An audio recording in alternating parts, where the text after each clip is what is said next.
Welcome, everybody. Welcome to the second in a series of 3 expert meetings on the different aspects of treaty-making processes.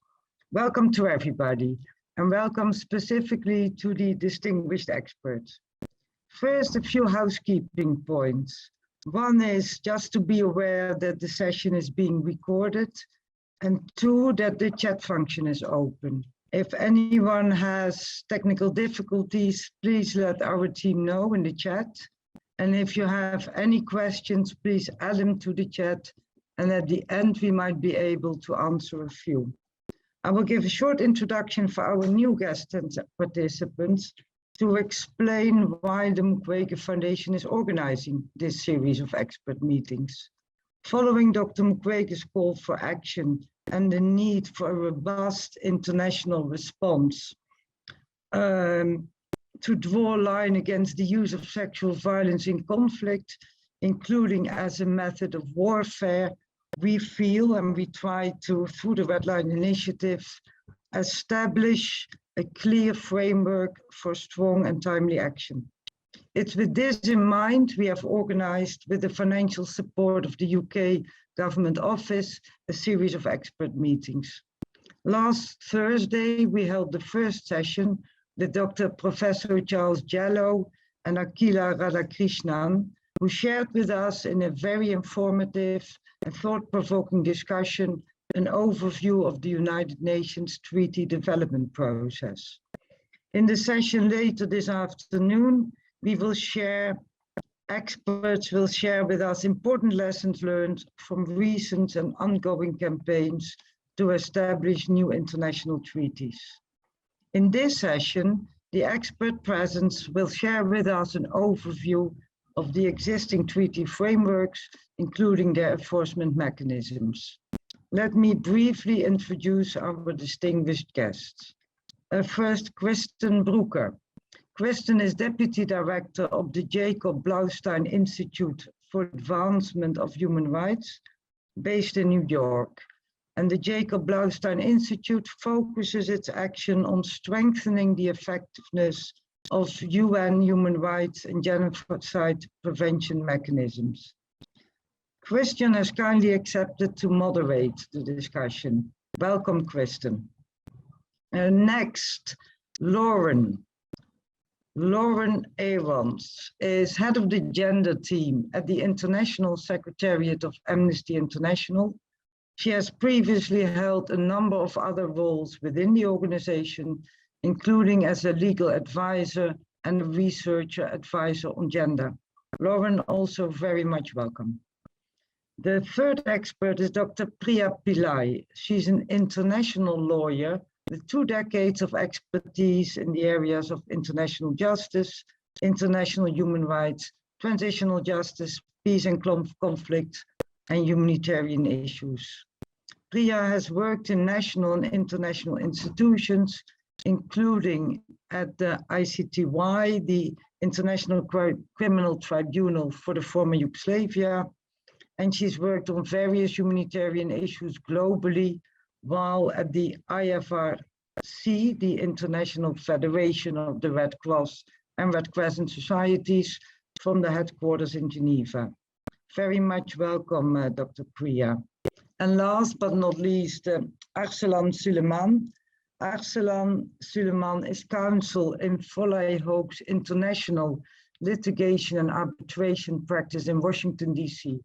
His practice focuses on representing sovereign states in international disputes, including before the International Court of Justice, the International Tribunal for the Law of the Sea, UN treaty bodies, and US courts. Welcome, Arsalan. I do want to stress that all experts are participating in their personal capacity. I will now hand over to Kristen to allow for us all to benefit from your extensive knowledge. Kristen, the floor is yours. Thank you so much, Katrine. I'm very grateful to have been given the opportunity to moderate our discussion today.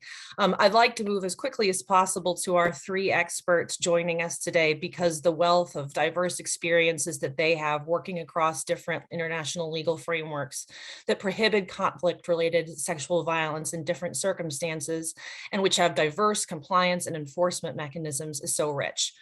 We've asked each of the three to start off today by sharing information with us about how conflict-related sexual violence is prohibited in the various contexts in which they work, and to describe those compliance and enforcement mechanisms and provide some examples to us that help illuminate the beneficial areas and the shortcomings of the existing regimes. So first, I'll turn the floor over to Dr. Priya Pillai, the head of the Asia Justice Coalition Secretariat. Dr. Pillai, could you describe to us how conflict-related sexual violence is prohibited in international humanitarian law and the mechanisms through which that prohibition is enforced? Thank you very much, Kristen, and thank you to the Mukwege Foundation for organizing this, and I'm really honored to and privileged to be a part of this. I will focus my remarks around three themes: the substance of the prohibition of conflict-related sexual violence, CRSV for short, in IHL, the role of the International Humanitarian Fact-Finding Commission, and lastly, the enforcement of the prohibition of CRSV as war crimes. Now, conflict-related sexual violence has existed since wars have existed. This is stating the obvious, perhaps, but it is important to realize that this behavior, including the use of rape as a weapon of war, has existed, been tolerated, and in some cases encouraged in the past, and continues to be so. The prohibition of sexual violence was codified previously, including in the Lieber Code and the Hague Regulations. However, humanitarian law was further codified after the Second World War in the form of the four Geneva Conventions of 1949, and subsequently in the 70s with the two additional protocols. Now, the Geneva Conventions contain references to sexual violence using terms such as protecting honor, admittedly an archaic formulation, but also to rape specifically. In relation to international armed conflict, the provisions of the conventions contain prohibitions on any attack on their honor, in particular against rape, enforced prostitution, or any form of indecent assault, Article 27.2 of the Fourth Convention. The Third Convention also stipulates that women shall be treated with due regard to their sex, encompassing an obligation to prevent sexual violence against them, Article 14.2 of the Third Convention. Now, Additional Protocol 1, which also relates to international armed conflict, contains the prohibition against outrages on personal dignity, in particular humiliating and degrading treatment, enforced prostitution, and any form of indecent assault, Article 75.2b. It also contains prohibitions regarding rape, forced prostitution, and any other form of assault, Article 76. Specific to children, it contains a prohibition regarding indecent assault, Article 77.1. Keep in mind, Additional Protocol 1, which relates to international armed conflict, forms part of international customary law that is binding on all states. Now, let's come to conflicts of a non-international character. Common Article 3 to the conventions includes prohibitions on outrages upon personal dignity, in particular humiliating and degrading treatment, as well as violence to life and person, which would encompass sexual violence. However, the formulation is made all the more explicit in Additional Protocol 2, which is applicable only to non-international armed conflicts, which in Article 4.2e prohibits outrages on personal dignity, humiliating, degrading treatment, rape, enforced prostitution, and any form of indecent assault. These fundamental guarantees are an elaboration and improvement upon Common Article 3. However, keep in mind, Additional Protocol 2 is not universal, and despite 169 state parties, its status as customary international law is a matter of debate. This is particularly problematic due to the high number of non-international armed conflicts and the prevalence of wide-scale sexual violence in these conflicts. It is also important to note that AP 1 and 2, both the protocols, provisions are not restricted to women only and apply to all. Despite numerous instances of wartime rape and sexual violence, the Geneva Conventions of 1949 did not include rape as a grave breach explicitly. However, in 1992, the ICRC clarified that grave breaches, such as in Article 147 of the Fourth Convention, relating to willfully causing great suffering or serious injury to body or health, torture or inhumane treatment, would encompass rape and any attacks on the dignity of a woman. This is important as grave breaches are obligatory on states to criminalize upon ratification of the convention. With that overview of the substance of IHL, I'll turn now and draw your attention to Article 90 of Additional Protocol 1 of the Geneva Conventions, which has established the International Humanitarian Fact-Finding Commission, the IHFFC. As its mandate, the Commission can inquire into any facts alleged to be a grave breach as defined in the conventions and protocol, and facilitate, through its good office, the restoration of an attitude of respect for the conventions and the protocol. Now, the Commission has 15 independent commissioners of high moral standing, impartiality, and who serve in a personal capacity. The way that this commission can be activated depends on a state accepting the commission's competence by declaration, which means that a state consents to an inquiry on an ongoing basis, and in return obtains the right to request an inquiry in conflicts between other declaring states. Now, I think it's important to keep in mind that there is no automatic recognition of the Commission's competence upon signing or ratifying Additional Protocol 1, but by a separate affirmation. This may be by way of a comprehensive declaration, which would be permanent recognition of the competence of the Commission, or by consenting to an investigation of a specific dispute. In the case of a conflict and the request for an investigation by a state, if the object of this investigation is another state which has not recognized the competence of the Commission, consent must be obtained from this state in order to undertake the investigation. If this is not forthcoming, the investigation cannot proceed.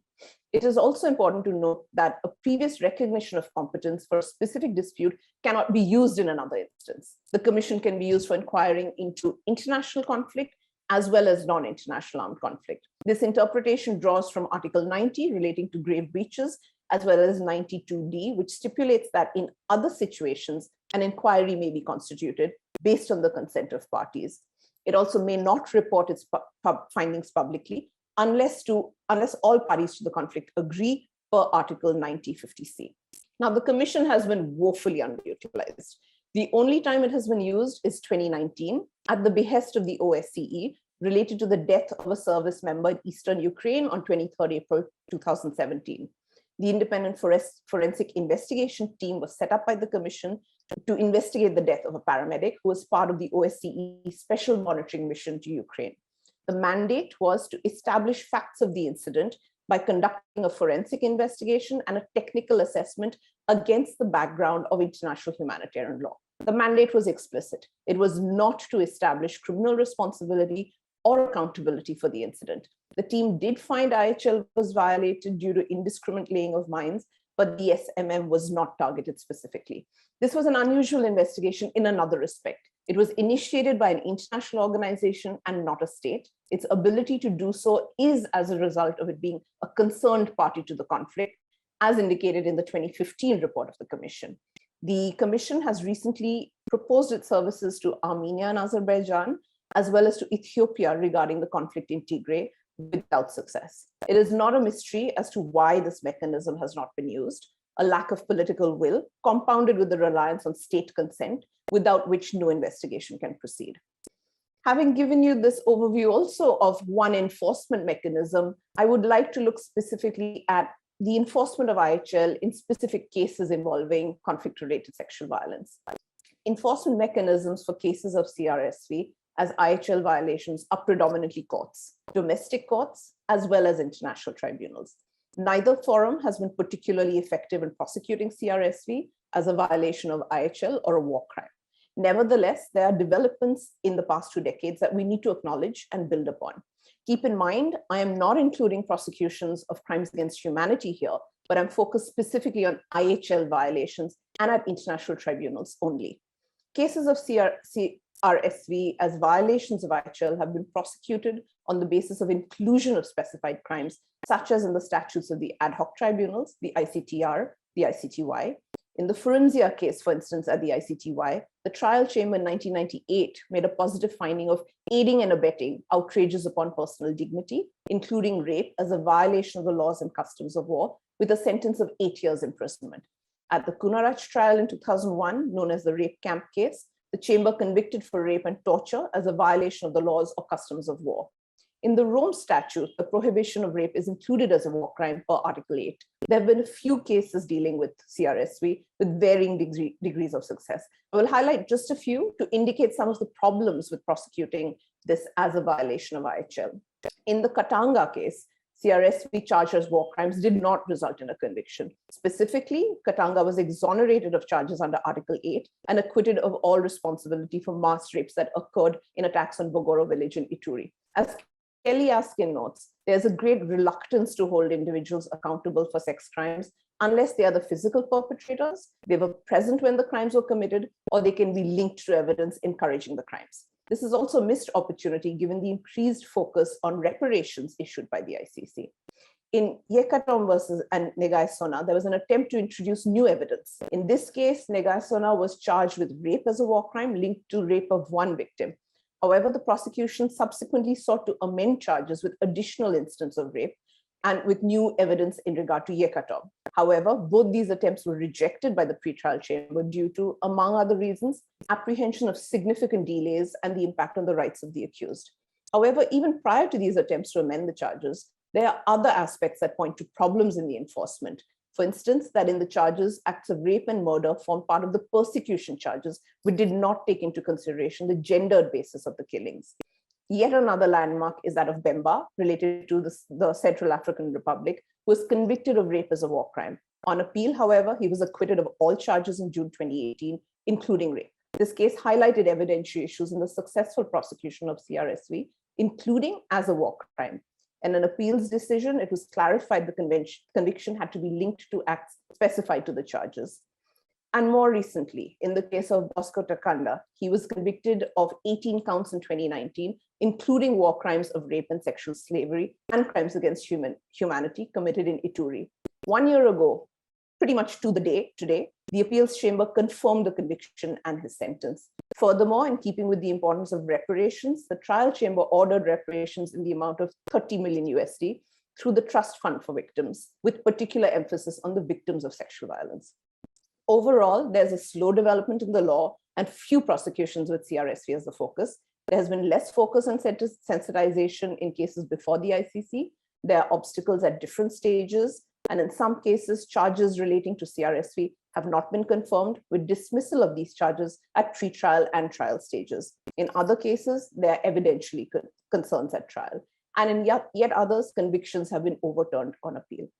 In the overall analysis, the enforcement of the laws of war is only as robust as the actions taken to prosecute and punish perpetrators of CRSV, which we are still to achieve a measure of success in. And with these remarks, I look forward to the Q&A. Thank you very much, Priya, for that incredibly rich presentation in a short period of time.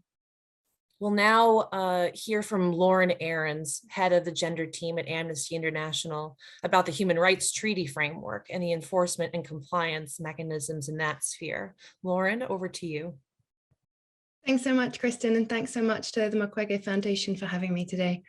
So as you said, Kristen, I'm going to be talking about international human rights law, and I'm going to start off by talking about gender-based violence in general, and then I'm going to focus in on conflict-related sexual violence specifically. And then thirdly, I'm going to turn to reflect on the role of the treaty body monitoring mechanisms. Although there is a lot happening in this space at the regional level, in the time I have, I'm going to focus on the global level. And the main point I'm really seeking to convey today is that there already is a strong normative framework on state responsibility for conflict-related sexual violence under human rights law, which is of course complemented by other legal frameworks. The problem, in our view, isn't so much the standards under human rights law, it's very much about the implementation. So starting with gender-based violence, the first thing to note is that there's no explicit prohibition on gender-based violence in the text of most of the global international human rights conventions. And that even includes CEDAW, the Convention for the Elimination of All Forms of Discrimination Against Women. And this is because in the first few decades of the development of the human rights normative framework, gender-based violence was wrongly seen as a private matter. However, and that being said, thanks to the tremendous work of feminist human rights activists, this situation has changed massively in the last couple of decades. Authoritative interpretations of binding international law, issued by the treaty bodies, including in the form of general comments or general recommendations, make it really clear that gender-based violence is prohibited. CEDAW General Recommendation 19, issued in 1992, recognises gender-based violence as a form of discrimination, which is specifically prohibited in the Convention.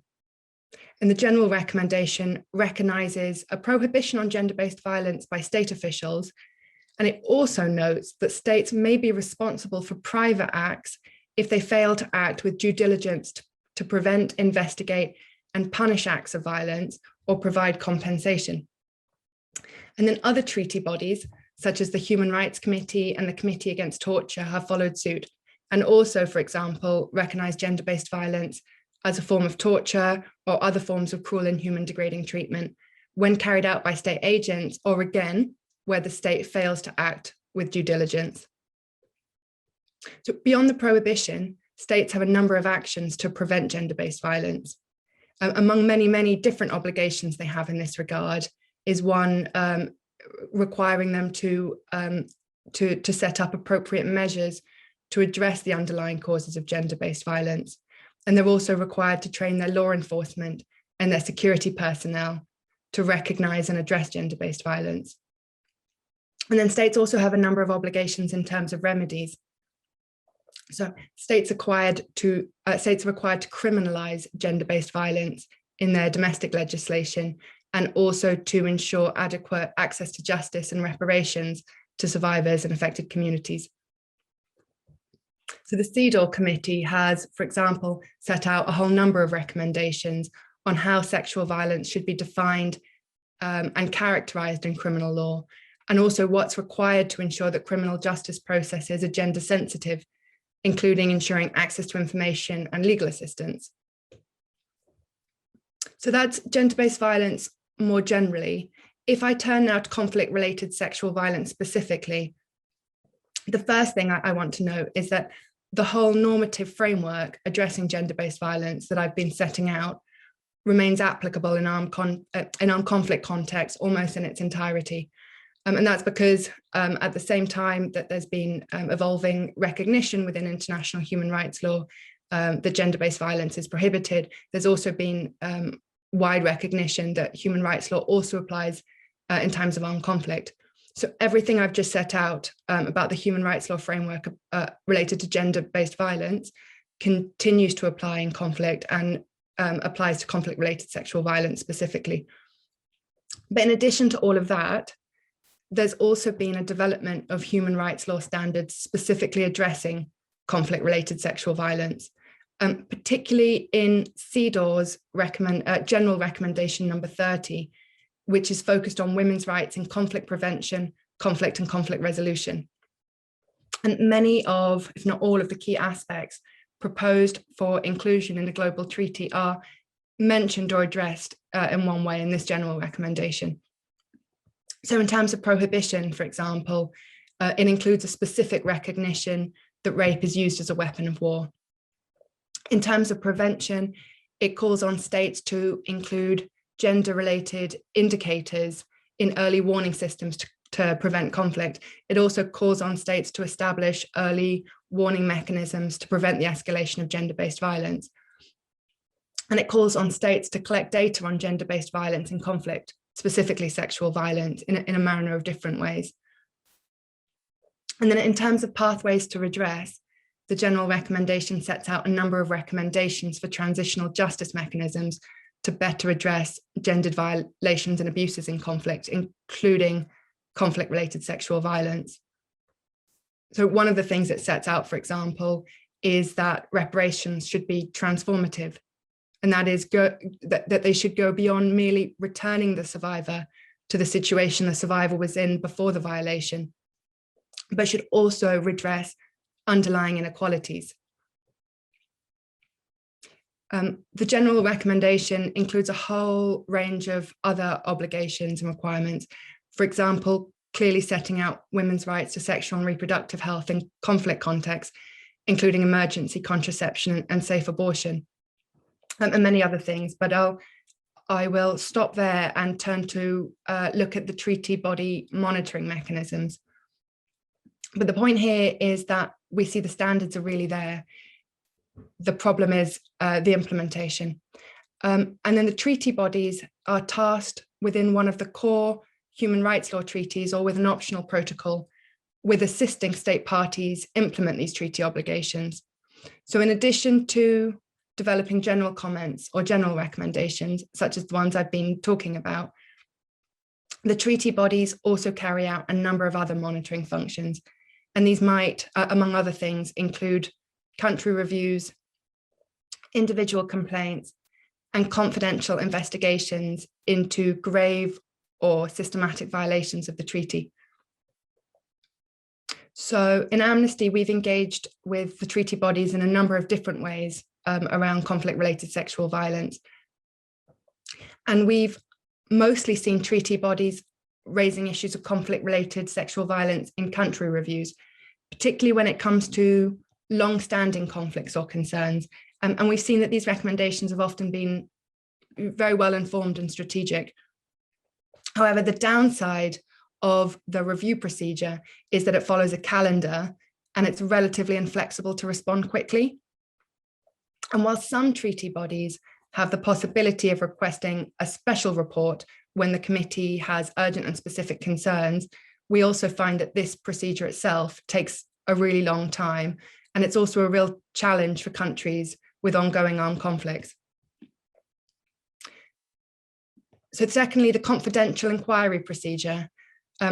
We see this as having great potential in that the committee can do an in-country visit. It can meet with national stakeholders and survivors and prepare really detailed findings on key issues they identify of concern. And we also see these opportunities creating momentum for debate at the national level. The downside, though, is that the visit needs the agreement of the government. The findings are also confidential for a period of time or until the government agrees for them to be public. We have found, though, that the confidential inquiries have exposed patterns of systematic violations, including gender-based violence and torture. We're not aware of any inquiries that have addressed conflict-related sexual violence specifically, but there are some that aren't yet public. And then thirdly, finally, talking about individual communications. And this is where the committee consider communications from individuals concerning alleged violations of their rights under the treaty. However, this mechanism is only available where domestic remedies have failed or are unavailable. And even after that point, it can take many years to reach a decision. However, we really do see promise here. Both the Committee Against Torture and the CEDAW Committee have considered conflict-related sexual violence in recent years in cases from Bosnia-Herzegovina. And although these decisions were both quite recent, we're already seeing some impact. More generally, before concluding, I do want to say that the treaty bodies are chronically underfunded. Some have large memberships that need to agree, which makes them very inflexible, especially to respond quickly. And the treaties require prior treaty ratification or explicit recognition of certain competencies for them to act. And then in addition, we see them often failing to work together as a system. And more than that, and perhaps most importantly, we really see that the implementation of views and recommendations varies greatly between states. So just to conclude, I want to stress again that we do see there are strong standards in under global human rights framework in relation to state responsibility for conflict-related sexual violence, complemented, of course, by what's happening at the regional levels and by other legal frameworks. And also really importantly is that human rights law framework addresses conflict-related sexual violence in a way that's really holistic and comprehensive. The real concern, though, is about the implementation and with what's happening at the national level. And this is where we see the real work is needed. We believe strongly that the treaty bodies have an important role to play here, but they are structurally limited and they're also massively underfunded and resourced. Thank you very much. Thank you very much, Lauren, for that very rich presentation in a short period of time. And I hope we'll follow up on many of the points you raised here, and particularly the institutional shortcomings of the treaty body system and whether that's something that can be mitigated, or if that's not realistic in the near term. Our next expert speaker is Arsalan Suleman, and we're going to hear from him on his experience with other enforcement mechanisms within the human rights treaty system and his experience related to enforcing the Genocide Convention in his capacity at Foley Hoag as counsel to the Gambia for the Rohingya ICJ case. Arsalan, the floor is yours. Thank you so much, Kristen, and thank you to the Mukwege Foundation for hosting this expert series and for inviting me and my distinguished panelists for this session today. As Kristen mentioned, I'm going to be speaking about the enforcement mechanisms that exist under certain treaties, in particular the Genocide Convention and the Convention on the Elimination of All Forms of Racial Discrimination, or the CERD. But I do want to point out at the outset that a couple of the treaties that Lauren mentioned, the CEDAW Convention and the Convention Against Torture, both of which in their subject matter would certainly have CRSV as a potential part of the application. Both of those treaties also have dispute resolution mechanisms, which could be invoked in a similar fashion to what I'll discuss under the Genocide Convention, which is that if there is a state that feels that another state is violating the convention, and in our context, we're talking about CRSV, so if there are potential violations that a state feels another state is potentially violating, Article 30 of the Torture Convention, the Convention Against Torture, and Article 29 of the CEDAW Treaty, both have very similar dispute resolution provisions, which would allow parties to a dispute to bring that dispute initially potentially to arbitration, but then potentially to the International Court of Justice for dispute resolution. And both of those provisions in the Convention Against Torture and the CEDAW Convention,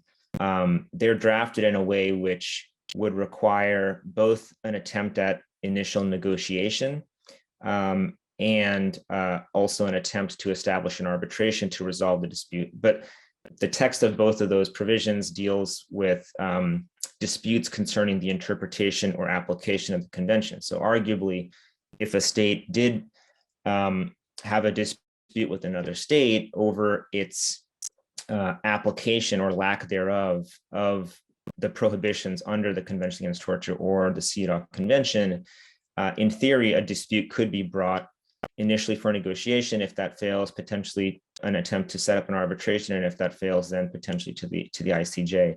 And I just want to mention that for interstate disputes under both the Convention Against Torture and CEDAW, there are very few examples in which they have been brought to the International Court of Justice. There is only one example that I can think of where CEDAW was invoked. It was invoked in a sort of tangential way.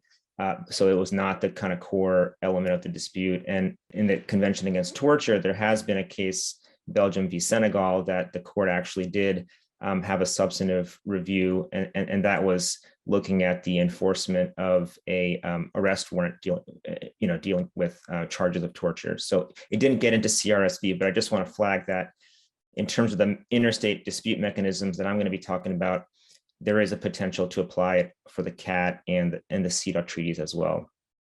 But I'm going to start with the Genocide Convention. And although the Genocide Convention and the CERD Convention, both of which I'm going to discuss, don't directly deal with CRSV, the contexts under which they may become applicable certainly could include CRSV as potential violations or as potential elements of the treaty violations that might be potentially reviewed by a court, by the International Court of Justice, if a dispute is brought to the court. The Genocide Convention, which was initially drafted and adopted in 1948, and for which there are 152 state parties, it sets forth three main obligations on state parties to the convention. First, is the obligation to prevent genocide. Second is the obligation to punish genocide when it occurs. And third is the obligation not to commit genocide. These obligations are in place and are binding on state parties during peacetime or during conflict situations. And as our previous, as both Priya and Lauren have mentioned, CRSV is often a feature of conflict situations. And that's the same holds true for acts of genocide. Acts of genocide often occur in conflict situation, and CRSV are often a feature of genocides and can also be an indicator of genocidal intent. And so the enforcement under the Genocide Convention through the interstate mechanism that I'm going to discuss could potentially feature CRSV as an important indicator of genocidal intent, but also as potential acts of genocide in and of themselves. The way that the Genocide Convention is structured is that Article 2 of the Convention defines and establishes genocide. And genocide is really defined in sort of two parts. One is the intent. There has to be an intent. There have to be certain acts committed with the intent to destroy in whole or in part a national, ethnical, racial, or religious group as such. And so one is the intent element, and the second are the sort of underlying acts if they were committed with the intent. And among those underlying acts, there are a couple that would arguably, and it has been interpreted to include acts of CRSV or acts of rape and other gender-based sexual violence. Article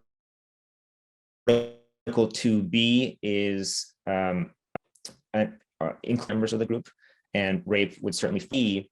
I'm sorry if I'm cutting in and out. I see my connection might be a little bit unstable, but I'll try to speak slowly so that if I do have a bad connection, it can catch up. Article 2D of the convention also focuses on imposing measures intended to prevent births within the group, certainly within the case law, and certainly in terms of space for argument's sake, there is an argument that CRSV are acts that are directed or intended to also prevent births within the group or to prevent the group from continuing.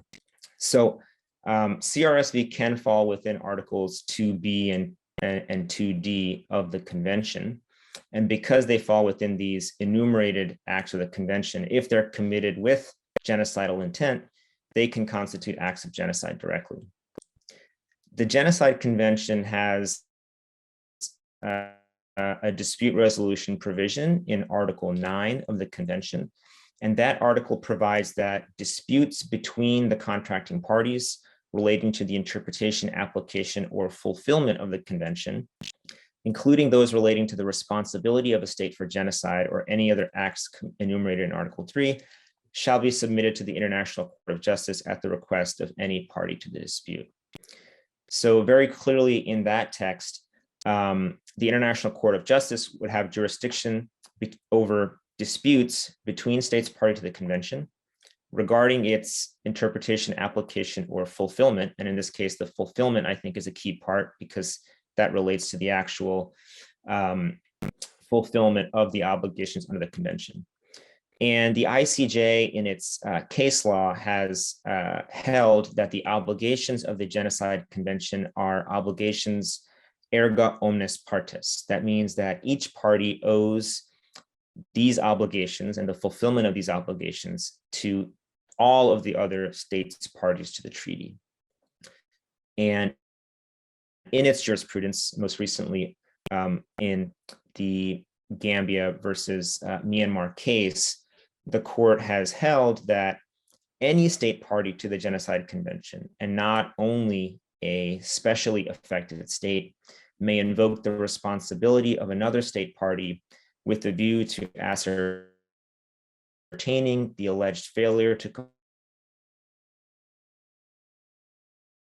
comply with its ergo omnes.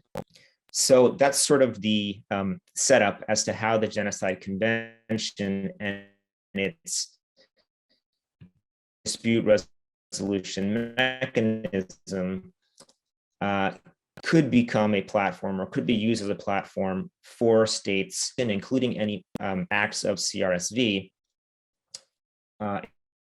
in order to ensure the fulfillment of that convention. And so I'll just note here that there is, to use the Genocide Convention specifically for this end, the acts of CRSV or other acts in that conflict situation or in that genocide situation would have to rise to the level of course, genocide, meaning that they would have had to have been undertaken with the intent to destroy a group in whole or in part.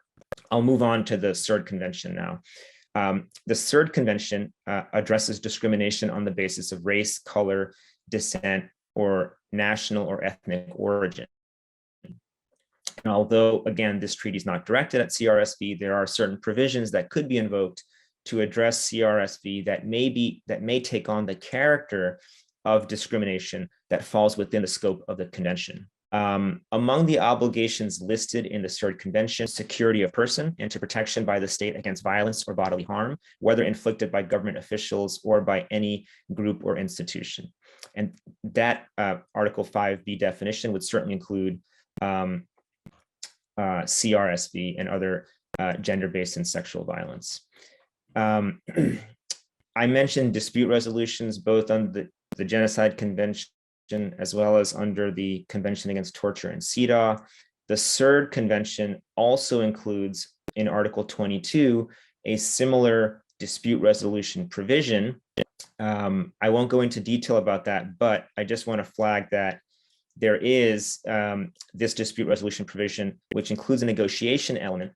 And so disputes under this treaty could also be directly brought to the International Court of Justice, assuming negotiations between the parties fail. But I want to focus here for a moment on a separate provision within the CERD, which is an interstate complaint procedure or interstate communication procedure under Articles 11 through 13 of the convention, because this is a separate mechanism through which states could file communications or complaints about the non-adherence to the treaty by other treaty parties. And the interesting element of this complaint procedure is, number one, there is no capacity for states to issue reservations to it. So all 182 states parties would be subject potentially to this procedure. And secondly, it invokes the treaty body, and Lauren spoke a little bit about the treaty body mechanisms under these treaties, but it would invoke a role for the treaty body to create a conciliation commission to hear these disputes. The mechanism is not very well known because for the first 49 years of the convention, after the convention's entry into force, it wasn't used at all. And it was only first used in 2018 when Qatar filed interstate procedure complaints against Saudi Arabia and the United Arab Emirates, arguing discrimination against Qatari nationals in those states based on restrictions and based on various restrictions that were imposed against the state of Qatar itself and its citizens. Now, under this mechanism, first a complaint has to be initiated, and under Article 11.1 of the convention, that provides the details of how a complaint would need to be transmitted. It would be transmitted to the committee, the treaty body committee, the CERD committee, which would then forward the complaint on to the state party concerned. And that state would have 3 months to provide the committee with written explanations, clarifying the matter, and any remedies that may have been taken by the state. If after those 3 months, the dispute is not resolved, the complaining state can resubmit the complaint to the committee in order to re-refer the item to the committee. And at that point, if it's re-referred, the committee takes up the substance of the complaint, and it first has to ensure that it has that the complaint falls within its jurisdiction or within the confines of the convention itself. And once it does ascertain that, or once it does feel that it has sufficiently ascertained that, it would then, well, in ascertaining that, it also provides the parties to the dispute with the opportunity to make arguments about jurisdiction and admissibility. And once it does rule on the jurisdiction and admissibility, if it does find that it has jurisdiction to hear the complaint, then it proceeds to create or appoint what is called a conciliation commission. And a conciliation commission would be a 5-person ad hoc commission that's created by the committee, which would then have the mandate to engage in fact-finding, or it would be authorized to find facts related to the dispute and also to issue recommendations to the parties to the dispute. And so for this type of dispute, information that is submitted would then be reviewed by the Conciliation Commission, which could then make findings of fact and also issue recommendations to the parties to the dispute. And once it does finish its report, the Conciliation Commission would provide its report to the parties concerned. And then after 3 months, it would make that report available to all states parties to the convention. And since there are 182 state parties, functionally the report becomes public. I know I went on for a little while there, so I'll stop there and we can discuss that more in detail in the question and answer period. Thank you. Thank you very much, Arsalan, and I hope everyone else was able to hear you. There was some delays, but I think we heard all the content that you had to share with us, which was quite rich. Let me move into our question and answer discussion among the experts, because there are many common features of the regimes that we've just heard about. And let's go right to the issue that Arsalan was finishing discussing, which was interstate enforcement mechanisms. Across the IHL and human rights law regimes, these mechanisms have been used infrequently, but they have been used. In your experience, all three of you, why are states reluctant to use these mechanisms, and what factors have been key to changing their calculus in the cases where the mechanisms have been used? I don't know, would one of you like to speak first? If not, I'll ask you to go in the order in which we heard your initial interventions. So Dr. Pillai.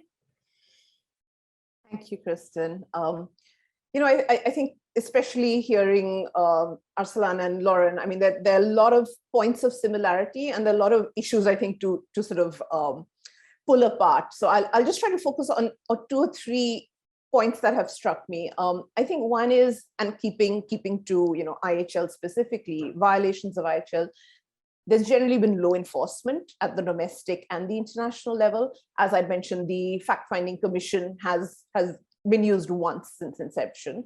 I think it's a matter of political will, of course, as well as with IHL violations, for many states, a question of legitimizing a conflict, legitimizing armed groups in the case of non-international armed conflict as well. So a lot of issues, I think linked to will and legitimacy that we need to be aware of as reasons for states not to engage with these. But I do want to emphasize that, Common Article 1 of the Geneva Conventions talks about the role and responsibility of the international community, undertake to respect and ensure respect for the convention. Parties are obliged to bring about compliance with the convention wherever applicable, even in conflicts in which those parties are not involved. So there's a bit like the Genocide Convention, perhaps, where it's this larger, role of the community of states that needs to be taken into account. I think in terms of humanitarian law specifically, I will point to the role of the ICJ if we're talking about enforcement mechanisms as well. It has elaborated on the responsibility of states vis-a-vis IHL, looking at Common Article 1, basically to say there's an obligation to ensure respect. It has also said that it also applies to Common Article 3 and non-international armed conflicts. And this is from the judgment in 1986, military and paramilitary activities in and against Nicaragua. So we've got some decisions of the International Court that do talk specifically about IHL and about enforcement and what states need to be doing about that. Separate question that many states have not engaged and not stepped up. The other thing that I will point out is the Geneva Conventions also provide for an inquiry procedure, which has not been used. And I'll just point to Articles 52 of Convention 1, 53 of Convention 2, 132 of Convention 3, and 149 of Convention 4, which actually says, at the request of a party to the conflict, an inquiry shall be instituted in a manner to be decided between the interested parties concerning an alleged violation of the convention. Again, sounds a bit like the Genocide Convention, but again, here, there's really not been much use of this. So I think we've got a lot of questions around legitimacy and political will. And I think the last thing I will point out is also the role of humanitarian organizations. Of course, we've all heard of the ICRC, but Common Article 3 also talks about an impartial humanitarian body, such as the ICRC, may offer its services to parties to the conflict. So again, we've got other actors as well that are involved. So I think perhaps not just to focus on states for implementation and enforcement of IHL. Thank you so much. That's very helpful, Priya. Lauren, would you like to address this issue? Yeah, sure. So, just to set it out a bit more in human rights law and to add to what Arsalan said, there are several treaties, 7 core treaties under international human rights law, I believe 7, that do set out state-to-state complaint mechanisms. So the one in CEDAW is set out in Article 29, and Arsalan's already set out a bit about what that looks like, but it basically enables states to resolve issues around interpretation or application first by negotiation, failing that by arbitration, and then potentially to take a case to the ICJ. But on our side, though, as Amnesty, when it comes to these mechanisms under international human rights law, we see them really mostly as symbolic. There's been so few of these cases taken, and as Arsalan said, the first one was only taken quite recently in 2018. None, as far as we know, address conflict-related sexual violence, but also none have concluded, so it makes it really hard for us to do any analysis of their effectiveness. I think Priya's already said a lot of what I'd like to say about, and I think it holds here as well, about just the lack of political will or an environment in which states are encouraged to be bringing these cases. But I would also quickly add that a lot of states proactively choose to opt out of this mechanism. So if you look at CEDAW, for example, and you scroll through, the reservation states have put in, it's really common that they've put a reservation under Article 29, and to be able to trigger this mechanism, for a state to be able to use it, both states need to be bound by it. So that really limits when they're able to bring it as well. Thank you.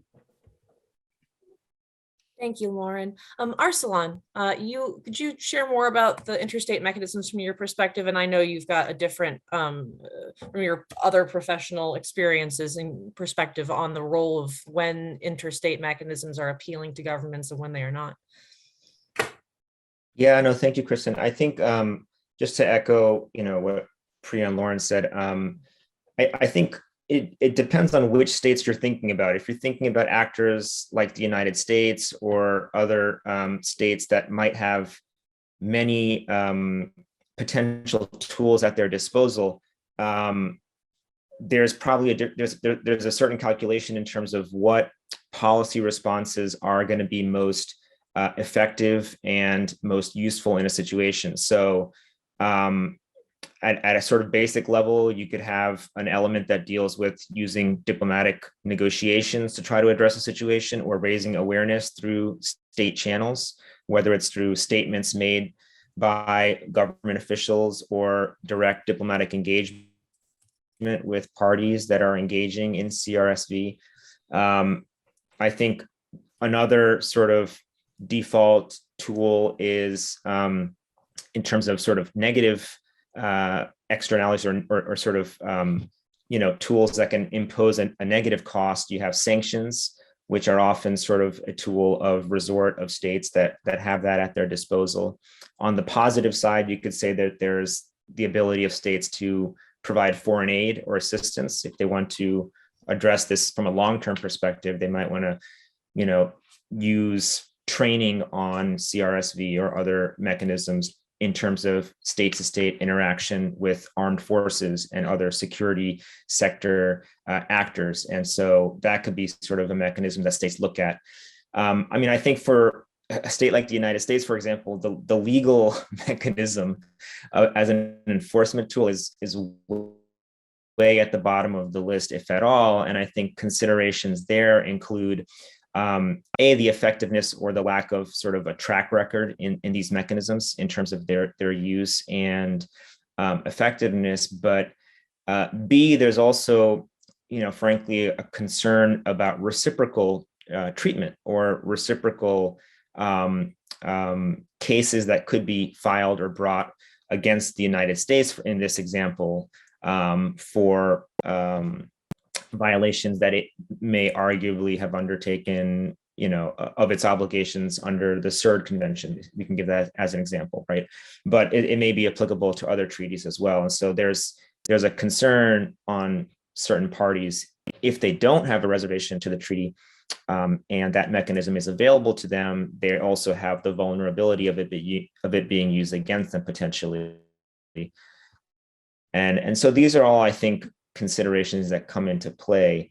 I mean, I think in terms of potential actions, because for situations like genocide, unless a state is willing to use force in order to do something about it, the legal mechanism becomes more attractive because at least you are seeking to impose an additional legal obligation, or at least you're using the platform of the court to establish sort of the truth-seeking element of, clarifying that a situation may have gotten to the point of genocide, or going further to get the court to impose reparation and restitution.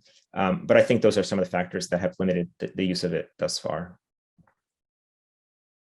Thanks, that's really helpful. And I think, let me zoom out a little bit, because I mean, Arsalan, your point about how perhaps the enforcement, the legal mechanism as the means of enforcement of treaty obligations is not the most compelling aspect of those regimes. So what is? And I think part of it is the normative function of those mechanisms. And I want to ask all three of our panelists if you've got any views. You've shared to a certain degree the extent to which CRSV is already prohibited through IHL and in human rights treaties. Do you perceive a gap in that law? Are there areas that are not addressed and that need to be further elaborated on in order for any of these other more like ephemeral modes of pushing states to enforce their obligations to be effective? And if not, if you think the coverage is pretty comprehensive, I'd be interested to hear about that too. And I'm not sure if all three of you have something to say on that, but I'll ask Priya, do you have any initial views on that question? Thanks, Tristan. Yes, indeed. Okay. I think, there are gaps in the law in terms of substance, but of course, I think the emphasis I would like to make is on enforcement. And this is enforcement at international and domestic and national courts, as well as effective national implementation of IHL legislation in sort of domestic jurisdictions, and also an insufficient emphasis on reparations. So since I've talked about the international courts, I'll just focus a little bit on domestic courts. You have many courts that are tackling CRSV, but with mixed results. You've got ongoing cases in Guatemala. You've all probably heard of the Sepur Zarco case. Argentina, again, these are old cases that are being prosecuted now. South Sudan, Uganda, CAR, Colombia, the Special Jurisdiction for Peace, Bosnia-Herzegovina as well. So you've got a number of post-conflict situations where you have national domestic courts that are trying to tackle CRSV. I think in general, there are difficulties with domestic prosecution, compounded with, of course, the complexities of conflict. Even in a sort of a peace situation, there are, in many jurisdictions, you will have seen problems with dealing with gender-based violence, even in the courts, and non-conflict related. It's been compounded with conflict, including issues such as passage of time, witness intimidation, evidence deterioration, lack of collection. So really it's compounded and courts are finding it quite difficult, but there are efforts that are ongoing. But I'd like to point out one example. In Colombia, for example, there were 8 FARC commanders who were indicted by the JP in 2021 for war crimes, including sexual violence. The main focus of the case was kidnapping with CRSV charges incidental. And we've seen that in a lot of cases in the international courts as well as domestic courts, where CRSV is tagged on to other seemingly more important charges. And in this case, the question of the determination of conflict-related sexual violence, the discussion was that it was conflict-related, but if the perpetrators were off duty, it was not to be considered conflict-related. So you've got a scattering of different courts that have different interpretations that are approaching these questions very differently, and I think that's definitely problematic. I think in terms of national implementation of IHL, that's something that we need to look at as well. This is within the purview of states as an obligation to respect and incorporate IHL provisions into national domestic legislation. This would, of course, include CRSV, it would include grave breaches as well, but not all are codified. And especially for CRSV, these need to be made into penal offenses in domestic law, without which you cannot prosecute. So I think that's another area that we need to look at. And particularly for non-international armed conflict, this is also a problem given the lack of uptake of the additional protocols as well. And the last thing that I'll just sort of speak very briefly about is the question of reparations and compensation. It's being increasingly discussed. The UN Secretary General has adopted a guidance note on reparations CRSV in 2014. There are resolutions linked peace and security agenda that I think we need to sort of bring into the discussion as well. And the ICJ, the most recent case, DRC versus Uganda, has talked about state reparations and an obligation to pay or to repair damage also caused by violations of IHL, the duty to make reparations. Of course, then the question also is on individual reparations and compensation, which you can see at the ICC as well. So I think that a lot of questions, a lot of areas we still need to focus on to look at implementation or lack thereof. Very good. Thank you so much, Priya. And Lauren, did you have anything you wanted to add on this point? Yeah, let me say a bit more about the standards themselves and whether there's gaps or not, and then a little bit about enforcement and compliance. Just to sort of build on what I was saying before, in our view, you're not going to find a lot of these standards for the most part in the treaty text under human rights law, and that is a problem. You do have to look into the general comments and general recommendations. But when you get there, we don't see a gap in the standards. The other thing is we don't see states challenging these authoritative interpretations made by the treaty bodies around gender-based violence and conflict-related sexual violence for the most part. So in terms of what's there, as I've said before, just to build on that, there really is a lot there. The clear prohibition on conflict-related sexual violence, the tracking, the early warning signs, the requirements around criminalization and reparations, it's all there. And what I really want to say is beyond that, there's so much more there as well. Human rights law is really clear on survivors' rights to access justices and services. I mentioned already sexual and reproductive health. It's also very strong on survivors' autonomy and decision-making capacity. And then the human rights framework also takes a progressive approach to gender. And this is important because we've seen this concept attacked recently, but human rights law recognizes the specific gendered attacks, including gender-based violence against LGBTI people and gender non-conforming people. And it takes an intersectional approach, including looking at the situation for women, but also girls under age 18. And two really important things is that the human rights standards seek to be transformative, as I said before, with reparations, but also in relation to states' obligations around prevention, that they're obligations to address the underlying inequalities that leave people at risk of sexual violence in the first place. And it's also really holistic. It recognizes, for example, the continuum between gender-based violence in conflict and in peace times. And it also recognizes or situates efforts to address conflict-related sexual violence in a much bigger picture that's cognizant of and addressing gendered harms in general and women's experience in conflict contexts, including addressing the role of women as change makers. So I really want to say there is a lot there. In terms of the implementation gap, I'll mention three things. I mean, the lack is that the first one, again, just speaks to political will. And it's also about, some states haven't ratified these treaties. A really obvious one is the United States hasn't ratified CEDAW. The UK hasn't, and this is a regional human rights law treaty, but the UK hasn't ratified the Council of Europe Treaty to address violence against women, the so-called Istanbul Convention, which is, by the way, open to global ratifications. And it's among one of the gold standards for human rights treaties to address gender-based violence, including sexual violence. So that's the first thing, that lack of political will. And, I think these lack of, at the very basic level, the lack of ratifications sends very, very clear signals that there isn't going to be much political response or blowback to states that fail to ratify or then to take their obligations seriously afterwards. And then the second thing I want to mention is that states don't always know what their obligations are under human rights law. And this is something we really found when we were involved in supporting the negotiations around the Istanbul Convention, that many foreign ministries just didn't know what human rights standards they were bound by in general and in relation to gender-based violence specifically, or what was binding and what wasn't binding on them, and wrongly assumed that things that were binding on them weren't, for example. So it's just this lack of knowledge at state level often. And then finally, I mean, I was talking about before how treaty bodies are able to assert some level of pressure on states, but they're limited because of their structural weaknesses, but also because they're just, so desperately under-resourced. Thanks. Thank you very much. And Arsalan, did you have want to come in on this question?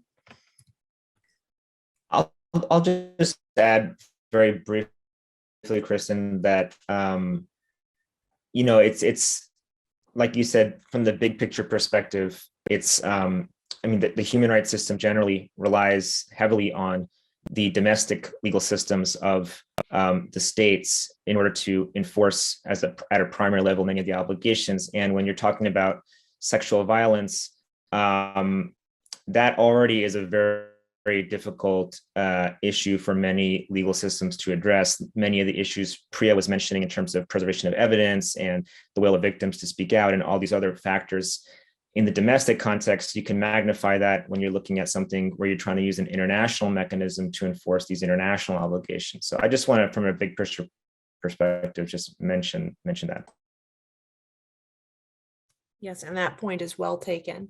Well, let me move on then to another big picture question, which was to seek your perspective, each of you, on what the major impediments are to new instruments in the fields that you've covered in your interventions already, since that's a big question that the Mukwege Foundation is exploring. And if you don't mind my going in the same order as last time, Priya, do you have anything you'd like to share on that? Sure. Thank you, Kristen. I think, when we're looking at a new instrument in general, I think it's good to sort of also take a step further back and to look at some of the big picture questions, sort of the necessity of the legal instrument. Is there sufficient legal basis already? Are we reinventing the wheel? Are the norms, as Lauren was saying, the norms are already in place. So is it a matter of more effective implementation? So I think given the significant time and effort that goes into looking at crafting a new legal instrument, is it better served in utilizing what we have? Or is that more problematic in the ultimate cost benefit analysis? So I think just, that's a little bit of framing as well.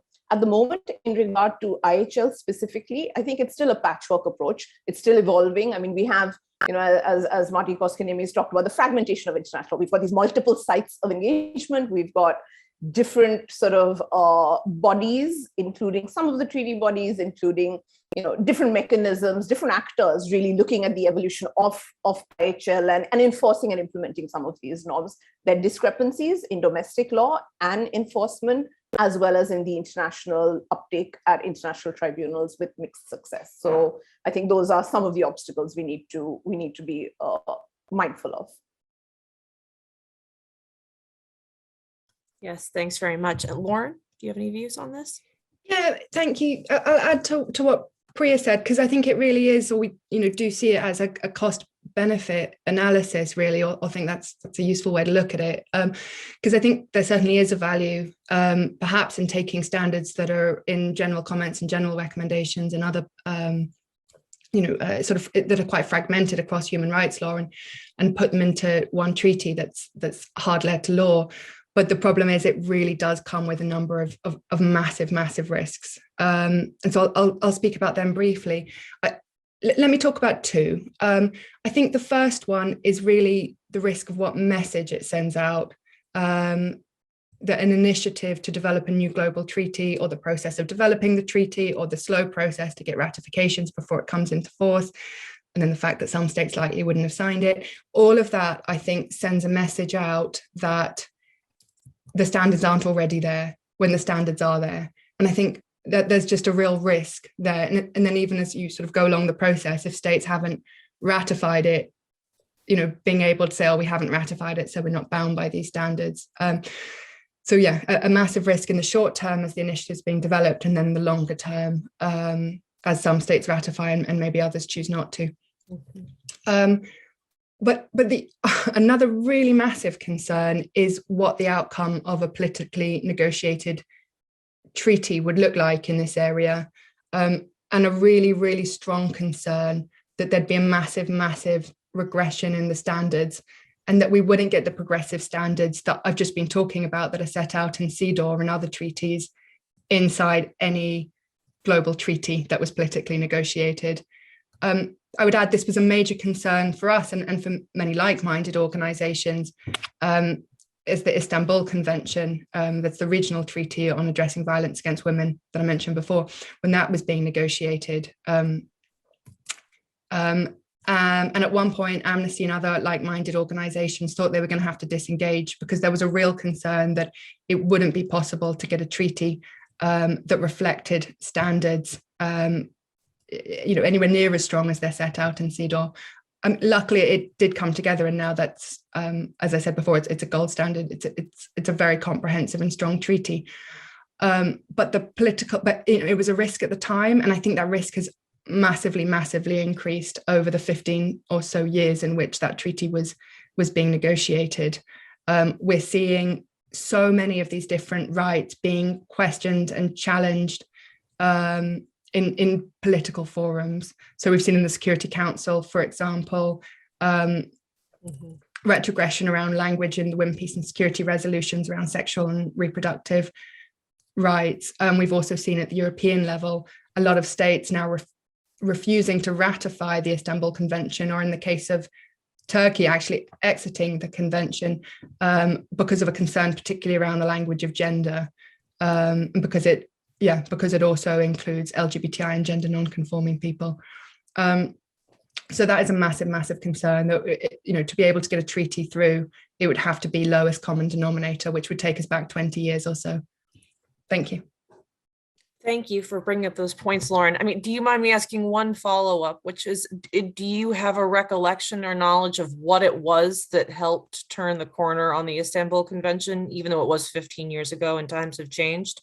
What factors were most important in overcoming that concern about regression? Sorry, I don't think I can give you an authoritative answer on that one. Mm-hmm.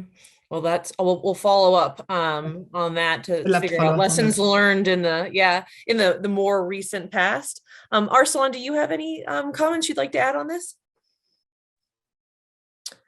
No, I think Priya and Lauren covered all the points that I would have made on that. So I think they did a great job on that one. Yeah, and I do, the points are well taken about the moment that we're in being one that is a bit fraught across multiple systems, and the threat of regression. I mean, I'm all too aware of it in the treaty body context, and that's sort of separate and apart from political concerns that are driving the regression in other spaces. So moving there, I guess the last question that I'd like to pose to you in the time we have left is, what are other mechanisms? And Arsalan, you sort of already touched on this, but from the perspective of a national government, but within the international system, are you seeing other mechanisms having a particularly notable impact on state practice? Are there other mechanisms, special procedures, UPR, and outside the UN system completely that are promoting state responsibility, promoting victims being recognized and obtaining redress? Or are we best placed looking at the treaties and their enforcement mechanisms as the source for applying more effective pressure for change on governments? Priya, would you mind answering first? Not at all. Happy to kick this off. I think in terms of some of the other mechanisms, and I'll say this with a massive caveat, yes, the UN Security Council has massive problems, and we've all seen its political inaction. But I think as an important body that we need to engage in and sort of keep engaging on some of these issues, I think the UN Security Council is something that we need to keep referring to and we need to go back to. I think in terms of its approach towards IHL, there are a number of resolutions where it doesn't remain within the framework of IHL necessarily and combines aspects of jus ad bellum as well as jus in bello. So you've got these combined resolutions. But I think just a few concrete examples of specific resolutions that are related to IHL. They've talked about the recognition of the applicability of the 4 Geneva Conventions, prisoners of war were to be released and repatriated, access and safe passage on aid deliveries, travel bans, commissions of inquiry, as well as ad hoc tribunals. So there's a lot of power there. I know there are a lot of problems right now with the actual, the way that this body works. I think the other set of institutions that I would look at really are the UNGA and subsidiary bodies. So the UNGA in 1968 talked about respect for human rights in armed conflict, resolution 2444. You've got the Human Rights Council, which resolution 51 specifically empowers the UPR to consider compliance inter alia with international humanitarian law obligations. And in many occasions in the UPR review process, where the country has been involved or has an armed conflict, this has come up in UPR discussions as well. And I think the last thing that I will point to also is treaty bodies. While there's generally a strict interpretation of their mandates, and they do confine themselves to applying the conventions that they were set up to monitor, and they generally don't incorporate IHL into their work. A notable exception is the Committee on the Rights of the Child, because Article 38(1) of the convention talks about undertake to respect and ensure respect for the rules of IHL. So there is a sort of for that committee to look more deeply at IHL violations as well. So I would say, these are the bodies that we still do need to look at in terms of the way that they can approach some of these questions. Thank you so much. Lauren? Thanks so much. I think Priya's given you a quite comprehensive and big picture answer. So let me narrow down and just throw in a few other suggestions. One is the special procedures. Special procedures, in our experiences, can act fast. They have a global function. They don't need prior ratification. There's no recognition of their competence needed by the state in concern. And we're also seeing a whole collection of different mandate holders speak out on really important issues, including conflict-related sexual violence. Most recently, for example, a number of mandate holders spoke together on conflict-related sexual violence in the Ethiopia conflict. We've also seen sort of strong joint statements and joint communications on Afghanistan, which also include sexual violence. So I think there's a lot of potential there.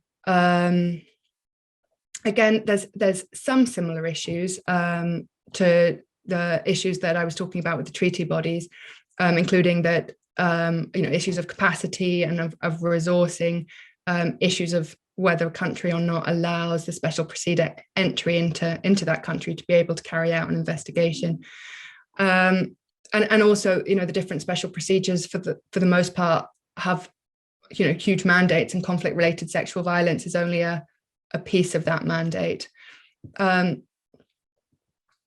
But then the other mechanism, or not mechanism, I mean, the other thing that I do think is important that I just want to reference here is the role of the special representative of the Secretary General on sexual violence and conflict. So now I've sort of moved out of human rights law because this is a function that's established under the Security Council Women, Peace and Security agenda. But through the annual reporting and listing mechanism, I think that role that has a powerful voice. One particular initiative that they've been leading that I think is really important and I want to highlight here is one about setting out and supporting states through providing model legislative provisions to facilitate the process for states to bring international obligations on conflict-related sexual violence into their national law. And I flag that because I think many of us have been saying this is really where the effort and the attention is needed about how to interpret these standards and these obligations that states have from the international level to the national level. Thanks. Thanks so much, Lauren. That was really helpful. As I'm aware of the existence of that official and the procedures that they employ, but I wasn't totally sure about how effective that initiative had been so far. And you're saying it's a positive thing and one that probably could be encouraged and supported further in the months ahead. That's helpful. Arsalan, did you want to add anything to this? Yeah, I think in terms of the mechanisms that we've seen created by, for example, the Human Rights Council, I think it's worth mentioning some of the more recent developments in those mechanisms. In particular, we've seen in the Syria context and in the Myanmar context, the creation of these independent investigative mechanisms. And I think these mechanisms, they're more recent developments, but they have allowed for investigations to proceed even while conflict situations are ongoing. And it's a way of addressing some of the limitations factors that Priya had mentioned earlier in terms of evidence collection difficulties and preservation of evidence and those factors. So I think it's a really interesting development through the Human Rights Council, this idea of creating these investigative mechanisms which can help to compile information and evidence while it's still fresh and get witness testimony and prepare those materials for eventual prosecution. And the idea is, hopefully you get institutions, our national context through the ICC or through other tribunals that could be formed in order to use those case files. I'll just also mention, I think Lauren had mentioned previously that some of the regional bodies and regional mechanisms also are effective in this space. And so they, particularly in areas where they're more effective in the European context, maybe in the inter-American context, those regional bodies can also perform an important function there. And then kind of looking at the post-conflict, setting, I do think that mechanisms like truth and justice commissions can also be, a very impactful mechanism on, at a minimum, airing the truth or creating platforms for victims to be able to describe and testify about what happened to them. Those mechanisms can be an important element of the sort of transitional justice and healing that's necessary in these. Excellent, thanks. I think you finished, right, Arsalan? I saw you go on mute before the video, before your audio completely finished. You're all fine. Excellent. Well, we've been through a number of. I did. Sorry about that. I think my. Oh, you're on such a delay now, I think. All good from Arsalan's perspective? Excellent. Well, let me, we've actually done a fantastic job of staying within time. Let me give the floor over to Aaron Rosenberg to see if you've got any other questions you'd like to put to the group we have here today, or if we've covered all of international law to your satisfaction. Well, I think that you have done just such an exceptional job. I want to thank all of you, beginning with you, Kristen, for so skillfully moderating such a breadth of important issues and topics. And of course, to the distinguished panelists for answering those questions with such informative and thought-provoking points. I think everyone listening, certainly including myself, has been given so much to think about, and we have really learned an incredible amount from this session. So I don't think we have any more questions, though I can imagine many people are probably going to go away with a lot of thoughts, having heard this, this excellent conversation. I would just like, in thanking all of you, also to mention to our audience that the third and last session of this conference will be held later today. We'll beginning in about 40 minutes. And our last distinguished panel will be discussing lessons learned from other international treaty creation campaigns. So we're very thrilled to have representatives from the Crimes Against Humanity draft treaty, as well as the landmines ban treaty, to discuss those campaigns, how they were built, and what are some of the important lessons that the Mukwege Foundation and the UK can take from those experiences. We certainly hope that everyone listening will be able to join us as we continue exploring these important issues around the treaty making process. And with that, I am going to close this session, this second session, thanking again Kristen, our moderator, Dr. Pillai, Lauren, and Arsalan for this really excellent discussion. And I hope to see everyone in just several minutes. Thank you so much.